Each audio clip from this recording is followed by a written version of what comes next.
मैं आपसे जानना चाहूँगी, जब भी बात जी। बच्चों की आती है तो कई बार हम समझ नहीं पाते कि बच्चा कहना क्या चाह रहा है।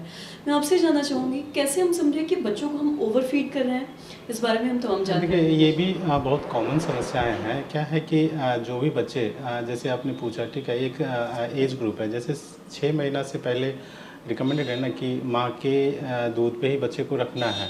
तो कई सारी माताएँ काफ़ी कॉन्शियस होती है कि मेरे बच्चे का वेट गेन नहीं हो रहा है, उसको बार-बार फीड कराना, अपना फीड के साथ-साथ ऊपर का भी दूध देना।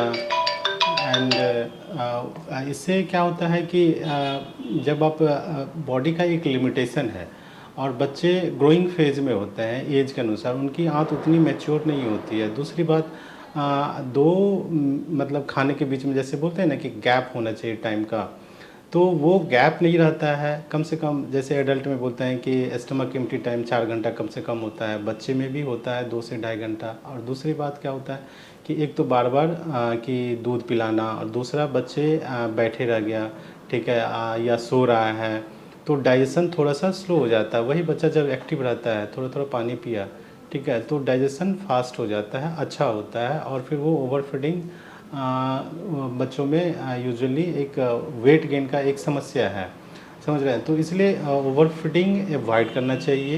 एंड ओवर फीडिंग करने से गैस बनता है, या कभी कभी बच्चों में लूज मोशन भी आप देखेंगे, चूँकि इंडाइजेशन होगा तो ये सारी समस्याएं होना आम सी बात है बच्चों में। तो कोशिश करना चाहिए कि ओवरफीड ना कराएं।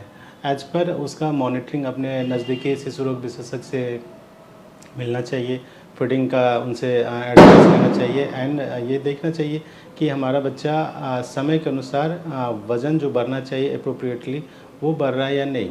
दूसरी बात, फीड पे ध्यान रखना चाहिए कि आप बच्चे को जब अपना स्तनपान करा रही होती हैं माताएँ, तो कम से कम 2 से ढाई घंटे का गैप होना चाहिए, ठीक है। और कई बार बच्चे नहीं भी लेना चाहते हैं फीड, उसको जैसे सो के उठा और तुरंत आप फीड दोगे, तो ऑलरेडी सोने से एक्टिविटी कम है, तो डाइजेशन उतना फास्ट नहीं हुआ, तो वो उतना अच्छे से दूध नहीं लेगा। लेकिन माताएं ऊपर से दूध देने की कोशिश करती है, तो ये ओवरफीड है।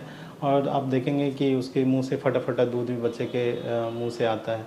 तो इन चीज़ों को थोड़ा सा अवॉइड करना चाहिए। ओवरफीडिंग ऑन डिमांड ही देना चाहिए। जब बच्चे कुछ साइन होता है बच्चों में, जब बच्चों को, नवजात शिशु को भूख लगता है, तो आप देखेंगे कि माँ की ओर देखना, तो हल्का सा रोना, या फिर उंगली या अंगूठे चूसना, तो समझ लीजिए कि उसे भूख लगा है, तब आप पिलाइए ऑन डिमांड।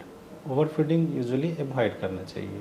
जी। जी। अभी आपने बात की है कि लक्षण की किन लक्षणों से समझ सकते हैं कि बच्चा भूखा है। तो मैं आपसे जानना चाहूँगी, इस बारे में भी कई बार लोग समझ नहीं पाते हैं कि क्या ऐसे कारण है जिससे हम समझ सकें कि बच्चा भूखा है? तो इस बारे में भी आप बताना ये चाहेंगे? बहुत अच्छा क्वेश्चन ये भी है।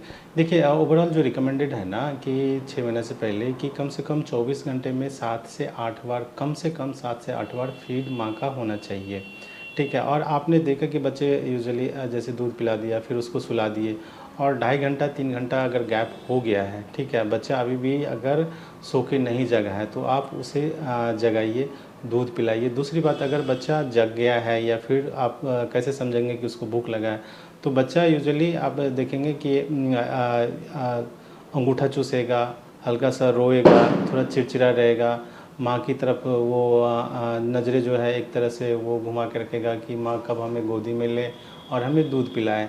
तो ये समझ लेना चाहिए कि एक साइन है। जैसे ही बच्चा हल्का रोने लगे, हाथ मुंह चूसने लगे, तो वो आप उसे तुरंत इमिडिएटली दूध देना चाहिए।